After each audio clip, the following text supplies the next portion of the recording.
So go. Welcome back, friends. Today we are reading Chapter 3 of Mad Bear. Rolling Thunder Hears. He has his own way of looking into things and working things out. The long setting sun produces a spectacular light show across the Arizona sky almost every evening. It was a beautiful introduction to Tucson as we approached the airport. The Sonora Desert looked like gold to my eyes as the mountains turned blood red as we descended below them. By the time the shuttle was on the road into town, the entire sky was a soft, cool violet, and the Catalinas to the north looked like cold slate. The atmosphere felt exciting. Of course, there was the prospect of the coming event, but this was something about the air itself. It was early autumn, 1975. I had just come from my visit to the Menninger Foundation in Topeka, where the air was already beginning to feel chill. I had left Mad Bear's reservation home for Topeka only a week earlier. Mad Bear had taken a variety of herbs from his hanging baskets and from the metal cabinet in the corner of the kitchen, crushed them on the top of his table, and stirred them together with his fingers. He had pressed an apple under his palm, rolling it back and forth across the table as he talked. I had no idea when I would be back or how I was to fit into his plans, or even my plans, as he had forecast them. "This is sort of what you call peace smoke," he had explained, as he sliced his apple and squeezed its juice into the herb mixture.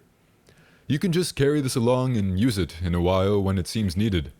It's not a chemical thing, it's just the medicine behind it." He had given me a clay pipe with a small turtle on the front of the bowl, and that afternoon I had left for Kansas, only 1 week before the conference in Arizona that I had been committed to attend. I was arriving in Arizona to rendezvous with Rolling Thunder, and he and his crew were coming by car from the Nevada desert. Here in one of Tucson's large convention center hotels, the Academy of Parapsychology and Medicine was about to open its first national congress, and Rolling Thunder was among an impressive list of speakers. Many months earlier, for this event had been long in planning, officers of the Academy had approached me on the phone regarding their request for Rolling Thunder's participation and for my help in bringing it about. So now I was along as a liaison arranger, just as I had been several times in previous years. The sun bounced off the desert mountains and brightened my hotel room. It seemed I could almost touch the mountains that rose up just outside my window, and I could clearly examine the variety of bushes and cacti that dotted its sandy hillside. Most of the plants were plump and green. A few were a deep purple and few still had blossoms. This was a different desert from the ones I had known in Southern California when I was in school, or in Western Nevada when I was staying with Rolling Thunder. When I stepped out to feel the morning, I realized that these mountains had appeared to be just beyond arm's length, but they were more than a half-day's walk from where I stood. There was nothing inviting to stroll to near here. Only stony sand on 3 sides of the hotel and a highway on the other, and the glaring, dry air now felt more like oppression than like freedom. I went back inside to check on Rolling Thunder and his party. There was no need to stop at the desk. I found a young native in the lobby, and I asked him. This was a person I had not seen before, but I assumed he had arrived with Rolling Thunder. I was correct, and I followed him to Rolling Thunder's room. Rolling Thunder and Spotted Fawn were both up and about, and so were 8 or 10 others, walking in and about, and unpacking, dressing, and grooming and trying to arrange themselves as they wished to appear to the participants and the public who had gathered for this conference. Though this entourage had taken several rooms, this one was apparently headquarters. In the familiar spirit of the group endeavor that I had come to know about natives, they were helping one another to pick out and put on chokers, feathers, and beaded belts, and ribbons for braided hair. Rolling Thunder himself was totally occupied with this process, and though I had not seen him or Spotted Fawn for some time, this was not a good moment for more than a quick greeting. I could not help here, and there was no need for me to stand in the way and watch, so I made my exit and waited in the lobby near the entrance to the dining room. Breakfast was buffet style, and Spotted Fawn and I stood talking just outside the line while all the others went through and filled their plates. I realized we were waiting for each other to step into line. "Go ahead," I mentioned. "You know I can't take my plate in front of a man," she responded. "I'm waiting for you to go ahead."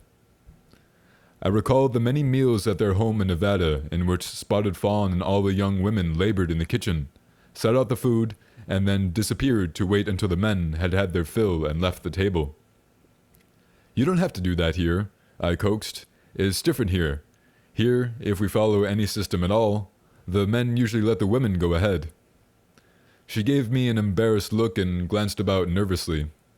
With a gentle but insistent push against my arm, she urged me to move. Immediately, I could sense her discomfort. She felt out of place here, I knew, embarrassed not to follow present custom, but compelled to abide to her own. I wondered how this group would fit in this setting, how they would appear to the others here. The other speakers and participants were professionals mostly, intellectuals whose reputations were built upon a different set of deeds and credentials.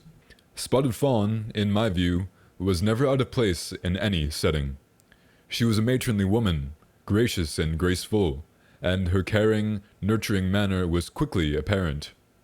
The men, on the other hand, especially the younger ones, seemed caught somewhere between trying to fit in and trying not to, defending their identity and its affiliated style with an air of determination that could sometimes be mistaken for defiance.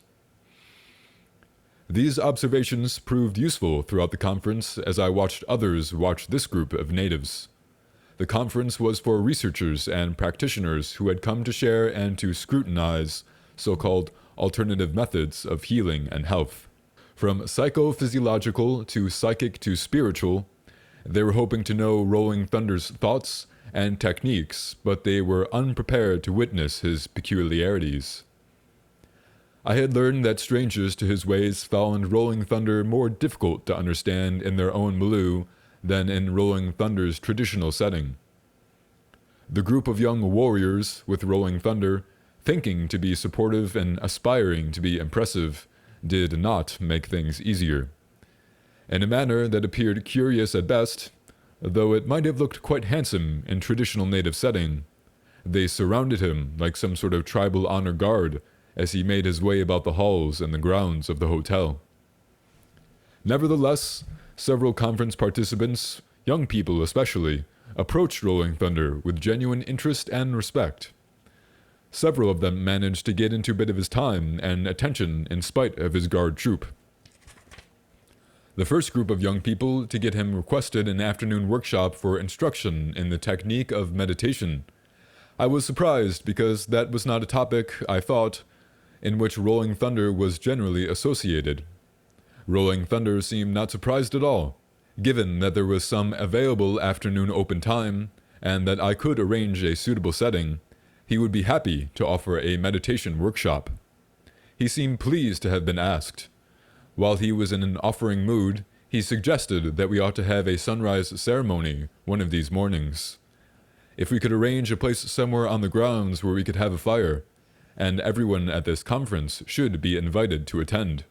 The main program was held in a spacious auditorium with a large stage and a balcony and hundreds of seats. Rolling Thunder sat in the front with his warriors around him, and I sequestered myself near the back. A rather large woman hurriedly sidled her way between the seats in the row just behind me. She placed herself just one seat to my left and leaned forward to my ear. She was panting slightly, as though she had come a bit too quickly up the aisle. "This man is Rolling Thunder, right? The one you were with a moment ago? This is the first time I've seen this man. An unusual man. Very powerful. I thought I'd tell you. This power is owing to those who are always with him. I don't mean those other people he's brought here. Spirits. Do you understand what I'm telling you? I see powerful beings around this man. They're quite visible to me. I just wanted to mention that." She was quite right, I supposed, whether or not she could actually see what she had claimed to see. But I did not know this woman, and as the program was about to start and everyone was now quietly settled, it was not a good time to discuss the powerful spirits. I had no comment. I only smiled and nodded and turned back in my seat. The introductions began and I became engaged with listening, and when I glanced behind me, she was gone. That woman was Olga Worrall. I later learned she was the widow of the late Ambrose Worrall, who was considered by many to be one of humanity's most adept and accomplished spiritual leaders, and who was certainly one of history's most famous. She had been assistant to Ambrose during his remarkable lifetime, and was now admired as a powerful healer in her own right. Though she claimed, I was told, that it was Ambrose who was the healer, working from another realm, while she remained the assistant. Now that I had learned who she was, I pointed her out to Rolling Thunder and Spotted Fawn and permitted myself to tell them what she had said. Spotted Fawn looked thoughtful for a moment, and then wondered aloud, "Do you think she could help RT?" I wanted to ask whether there was some problem, and if so, what it was, but I only responded that I supposed she could. The next day, Spotted Fawn pursued the matter. As soon as she found me alone, she wanted me to talk to Olga Worrall about Rolling Thunder. "I just have the feeling," Spotted Fawn said, "that she can do something to help Rolling Thunder's ear infections. They're getting worse. He just lets it go, but it worries me. I don't know how she works or what she could do, but I just have a feeling about it." I had known about Rolling Thunder's problem with his ears. They had been Rolling Thunder's point of vulnerability. There had even been concern about possible loss of hearing. It had been discussed some years ago when it was feared that an opponent was making medicine to worsen the condition, but I had forgotten about it. Only moments after Spotted Fawn had left me, Olga approached. "Where were you yesterday? I don't think you made it over to the lunchroom after the morning session." I explained that I had left the area to have lunch with some people who were wanting to have a workshop with Rolling Thunder. "Oh, you knew," she said. "You must have known. We had some kind of fake Mexican fair. These people thought they could cook Mexican just by virtue of their geographical proximity. Either that, or they thought they could fool us by virtue of our coming from the east. Well, Olga doesn't like to be fooled. Should we try them out today? We could always check on the menu. It couldn't be as bad as yesterday. You should have seen those awful pseudo-Mexican tortillos." I walked with her to the large convention hall where they had set up tables to handle lunch for our entire conference population. She seemed to know I had been asked to talk with her. I had no idea how she preferred to be approached or preferred to arrange her healing sessions, but she had provided this comfortable opening and the matter was easily handled. We established the hour in which we were to arrive at her room the following evening. "Now we have to only enjoy our lunch," she said, "or at least try our best. You can handle having lunch with Olga, can't you? Why, I should say so." Olga became jaunty, almost frivolous, as she led me to my seat in the center of a long table, and if it had been not for her easy, friendly warmth, I could have been embarrassed.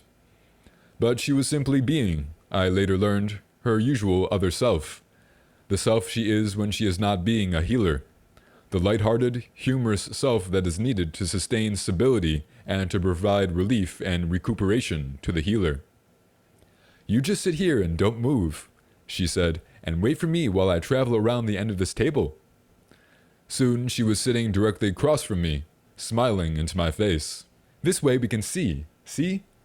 And we can talk and eat and don't have to twist our heads and get a stiff neck." She looked about the room. "Where is everybody?" she shouted as though her volume would bring an answer or bring everyone running. "They'll be here," answered a waitress, coming up behind her. "You're just a bit ahead of time. We'll be serving in a few minutes." "Well, we're just trying to look eager and give you some encouragement. And also, by the way, to check on the menu. If you stick any more of those silly tortillos in front of me, I may just trot right on out. I don't know about my colleague here, but you're not scheming to push more of those tortillos on us again, are you?"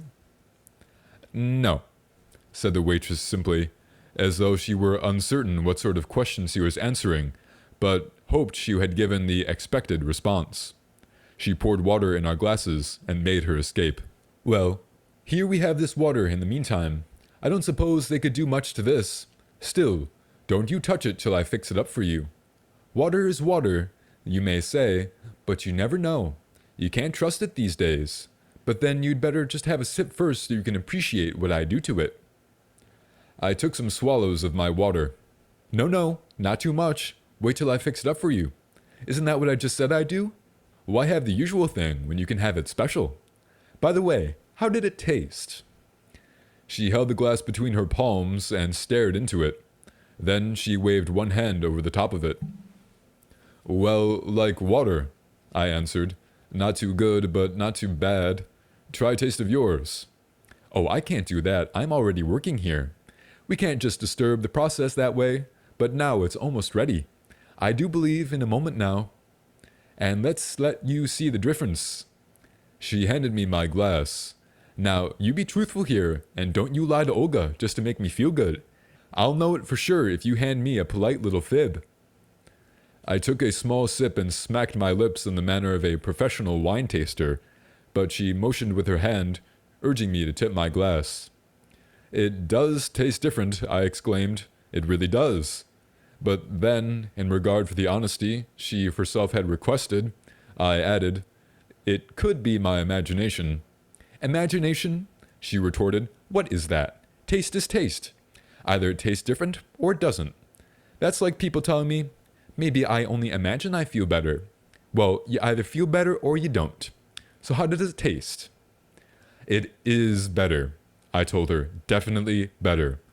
By now, I had an aftertaste, both rich and fresh. Yes, it's very pronounced. Strangely, it tastes like soil to me.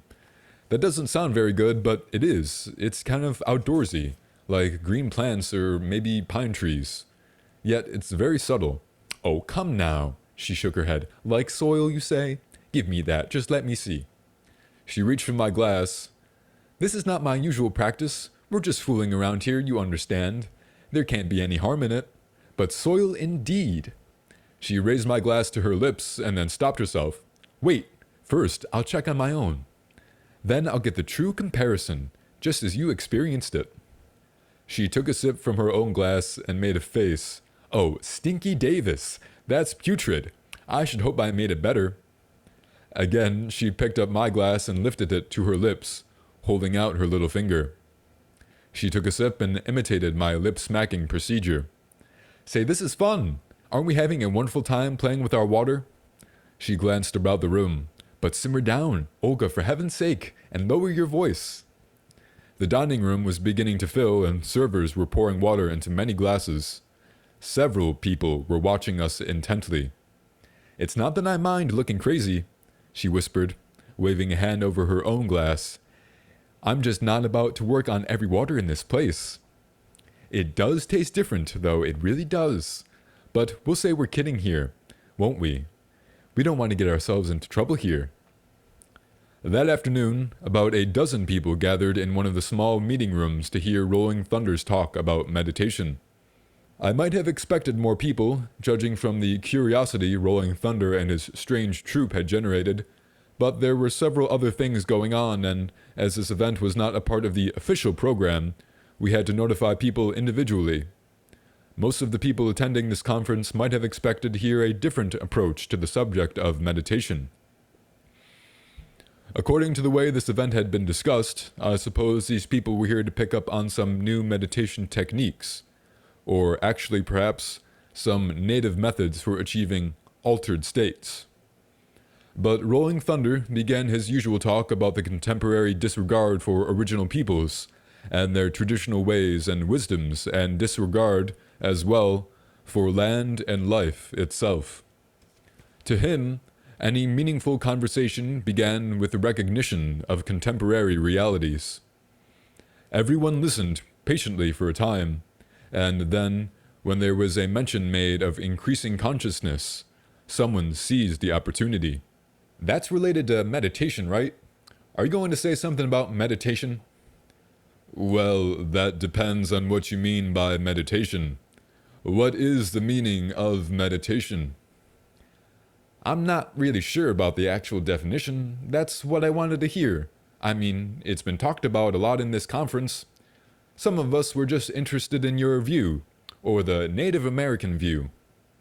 Well, you have to take it in steps. Could you give us the steps? The young man had come with pen and pad. People talk ecology on the one hand, Rolling Thunder went on, determined to make his own presentation in his own way, pressing those familiar deliberations clothed in the words I had heard so many times from him. But yet, on the other hand, they go on fighting against it, or at least ignoring it. I mean, even the first step, you think, some of you people, it just doesn't even occur to you. The first thing you could do is just remember every day to thank your mother. That simple thing, give thanks to Mother Earth, every time you eat, every time you walk on the grass. Well, that may not be the first step really, for most of these establishment people. The first step is to stop. Stop ripping off the earth.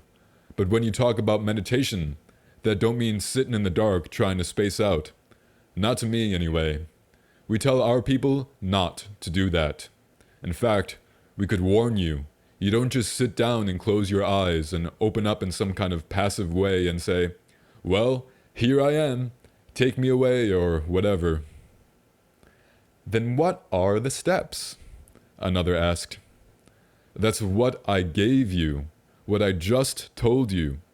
If you don't think you're ripping off the earth or abusing the land, maybe you're not paying attention to how you live. That's the first step.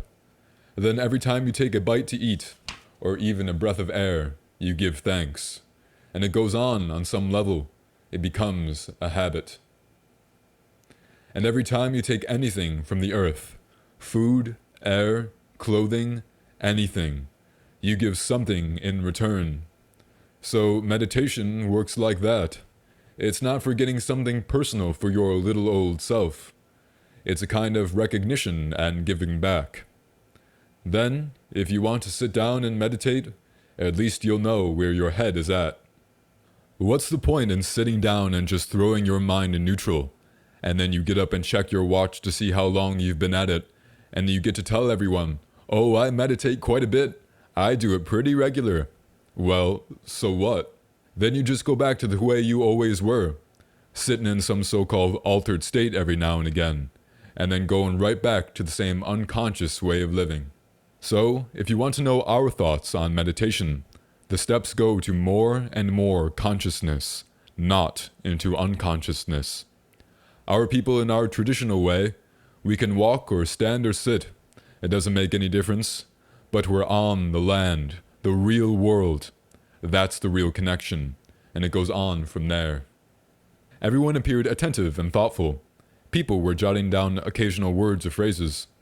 More as a gesture of acceptance, I thought, than out of fear of forgetting.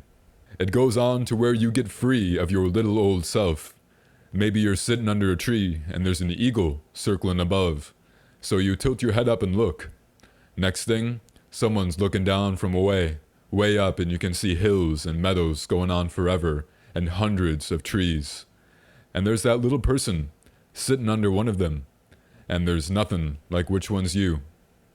That's not the point. It makes no difference about you. People stopped writing and looked up at Rolling Thunder. So, once you give up on your seeking and forget about your little old personal experience, you might say you understand something about meditation. There was a long silence. Well, we mentioned we might arrange to have a sunrise ceremony out here. So we might do that tomorrow morning, right out here on the grounds.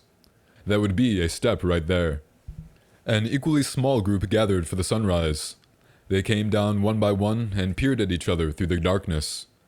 They stood with their hands in their pockets or strolled about on the concrete slab between the building and the parking lot and said very little. Rolling Thunder appeared with only a few of his people, carrying his ceremonial paraphernalia in a metal waste can from one of the rooms. They took out some feathers and a couple of bags of tobacco and, with paper and sticks, made a fire in the waste can. You can all gather round here, Rolling Thunder said, lighting his pipe. Just make sort of a semicircle around here this way so we can face east. One of the young men held out a bag of tobacco so that everyone could take a pinch. Rolling Thunder stepped up to the fire. For a moment, he stared at the waste can. The meek little blaze barely came up to the top of it. He looked down at his feet and tapped the concrete with the heel of his boot. He puffed on his pipe, raised his head to the sky, and cleared his throat. To the east, where the sun rises. To the north, where the cold comes from. To the south, where the light comes from. To the west, where the sun sets. To Father Sun, to the Mother Earth. He went on for a moment, speaking too softly to be understood, and then sprinkled his tobacco into the burning waste can. Then he took a few steps backwards. Now each one of you, starting from this side, you can step up and offer your tobacco. You can say something aloud if you like, or just speak it to your own self. It makes no difference. Just be brief and be careful. Whatever you say, that's the way it's going to be. Just be brief was good advice. The sky over the Rincon Mountains to the east began to glow a soft rosy pink, even as the last of our group stepped up to the waste can. In these sort of ceremonies, I knew, the timing is supposed to work out. Rolling Thunder could not help but refer to that waste can, and to all this concrete as well, even as he proceeded with the ceremonial prayers.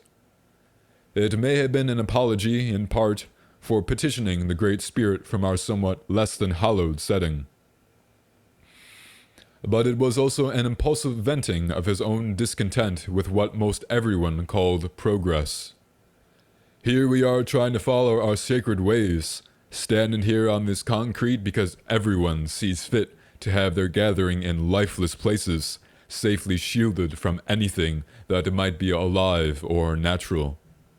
Well, the day will come when whatever it is that's supposed to be living here, even if it's some tiny little weeds, will break through and do away with all this concrete, and have their life again the way it was intended. And all those of us who hold no hostility in nature's ways and creatures, why, will welcome it. His words and manner brought me back to the place in the long, low, rolling hills of Nevada, where hundreds of pinyon and juniper trees had been ripped from the earth by the caterpillar tractors dragging their spiked anchor chains. These trees and all the diverse living things that had been growing on this land lay scattered all over the ground, slowly dying. And Rolling Thunder's words had been for them. It had been something like a funeral. This was the first time I had attended a sunrise ceremony around a waste can in a parking lot. But every ceremony I had ever seen, by Rolling Thunder or Mad Bear or any of their people, had been offered, or at least in part, as a healing for earth and nature. So it must have been throughout the centuries, and I could suppose that only the tone was different in the ancient ceremonies that took place before there was such fear and sadness. None here were utterly opposed to any sort of progress. Rolling Thunder himself had come here on his own will and at his own expense, at 55 miles per hour over miles of concrete highway. What is the appropriate balance between the rights of life and nature and our pursuit of our own human adventures?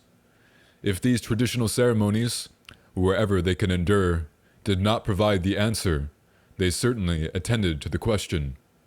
Here on this concrete, we had found a most appropriate place for such a ceremony. All of Rolling Thunder's entourage, with the exception of his wife, Spotted Fawn, and 2 young scouts whom he had posted in the audience, joined him on the stage. Rolling Thunder announced that his group wished to present some opening welcome songs that would be appropriate in this public setting, only if they were not photographed or recorded. Thus, he warned, 2 of his scouts would be walking about to check up on everyone. His singers circled a large drum that they beat in unison as they performed several songs they had prepared for this occasion.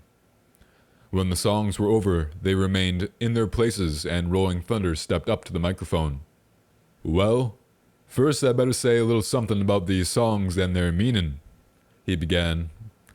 I only heard the beginning of his talk, Someone came down the aisle, tapped me on the shoulder, and escorted me to a waiting telephone. It was Madbear in New York.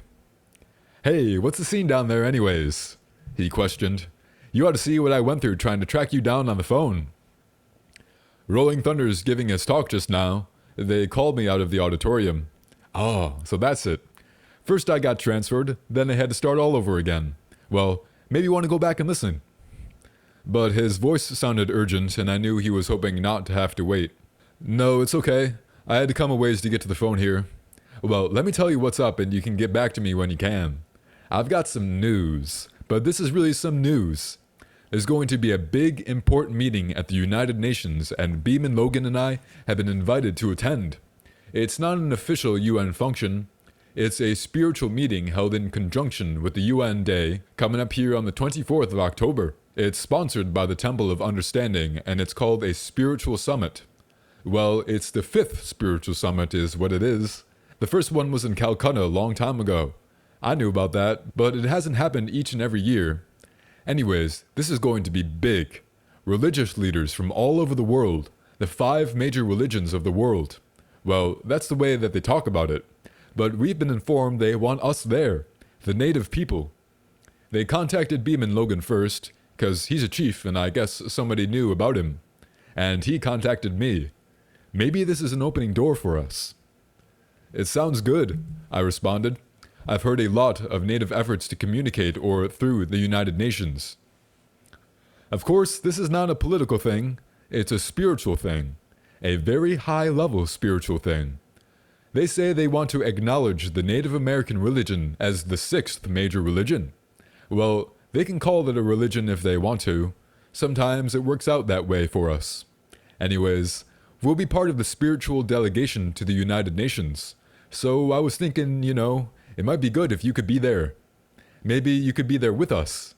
Do you think you could arrange it? I mean, we'll have to figure how we're all going to cover it, the expenses and all, but right now the main thing is your plans. This is coming up pretty quick." "Well, let me get back to you. I can call you back tomorrow morning, maybe even later today."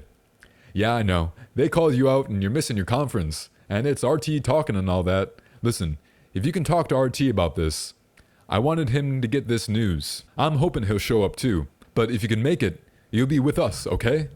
You can accompany the Haudenosaunee delegation. I gotta let you get back to that talk." But I did not hurry back to the lecture. I used that time and that phone to do some fundraising. I knew we needed help to cover transportation, food, and lodging for the native participants.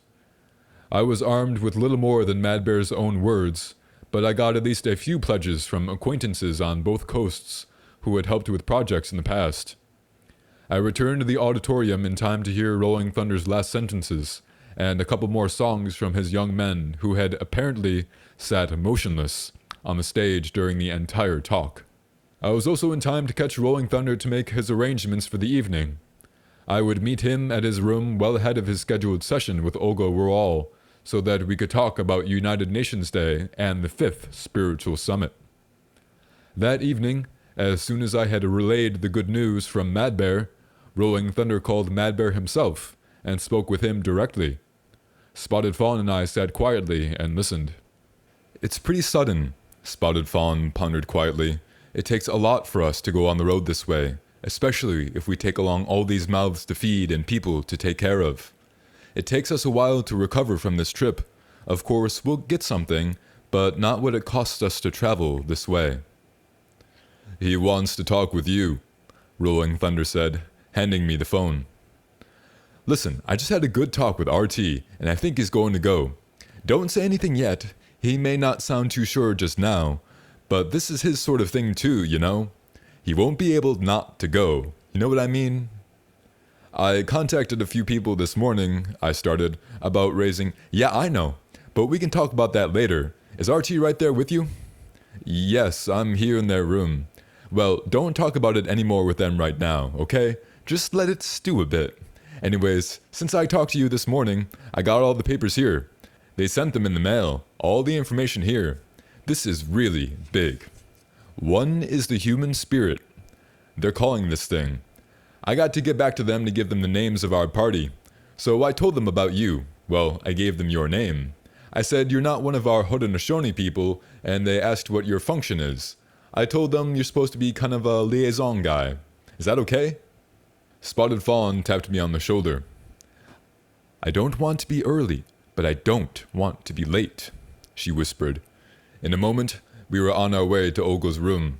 Rolling Thunder had brought only his immediate family, his wife Spotted Fawn and his son Spotted Eagle. Olga had placed a mezuzah on the doorframe outside her room. Spotted Fawn checked her watch. It was precisely 8 o'clock, and knocked softly. Olga seemed different. She was dressed in a long gown and looked formal, almost stately. She spoke a few words in a foreign language, Russian perhaps, and then gave her welcome in English. It felt like a temple in this room, as though many unseen preparations had been made. It was all like a ritual from the very beginning. Olga greeted and seated each of the four of us, one by one, warmingly grasping hands and speaking slowly and softly. The chairs had been pulled up toward the bed to make sort of a circle. Olga sat beside Rolling Thunder, placed an open hand gently against the side of his head, and held it there for a long time, looking as though she were ready to listen. Rolling Thunder remained his usual stern and stoic self. He sat calmly but said nothing. Spotted Fawn spoke on his behalf. Olga listened and nodded. Her manner was so empathetic and comforting that tears began to come from Spotted Fawn's eyes. My thoughts wandered, but even time stood still, it seemed. Something about Olga's intense but peaceful concentration induced a steady flow of imagery in my mind. When it was over, I realized nearly an hour had passed and I had hardly been aware of watching. Rolling Thunder sat motionless. He was without expression, staring blankly into space. Spotted Fawn was still silently weeping, and Spotted Eagle sat with his eyes closed. Olga took Spotted Eagle's hands in hers, and he opened his eyes with a start. But she spoke calmly. "You yourself can help your father, and many others as well." "This has gone on for so long," Spotted Fawn said, her voice barely a whisper. "We don't seem to be able to overcome it. RT has tried so hard. It gets worse. Sometimes I think he may lose his hearing." "No," Olga repeated softly. "No." She placed a hand on Spotted Fawn's cheek and gently turned her head. "Look," she said, diverting Spotted Fawn's attention to Spotted Eagle. "These are healing hands here. This man is a potential healer. This should be recognized so this can be developed." She looked at Spotted Eagle. "Do you recognize this?" He did not answer. "Say something," she prodded. Spotted Eagle looked away. "So, RT, how you feeling there? Can you hear any better?" "Yeah, okay. I don't know now. Pretty good, I guess." Olga responded to him, but she watched Spotted Fawn. "Give it time. Give it time. You'll not lose your hearing. Your hearing will improve. We shall see. Now we'll just sleep on it." We returned to their room, and I sat with them for a while. We talked about their plans, about New York, United Nations Day, and other things. Rolling Thunder spoke only enough to change the subject whenever any mention was made of his ears. Mostly, he listened. He looked pleased, as though he were enjoying some noticeable change in his hearing. As that is the end of the chapter. Nyawa, my friends, for listening.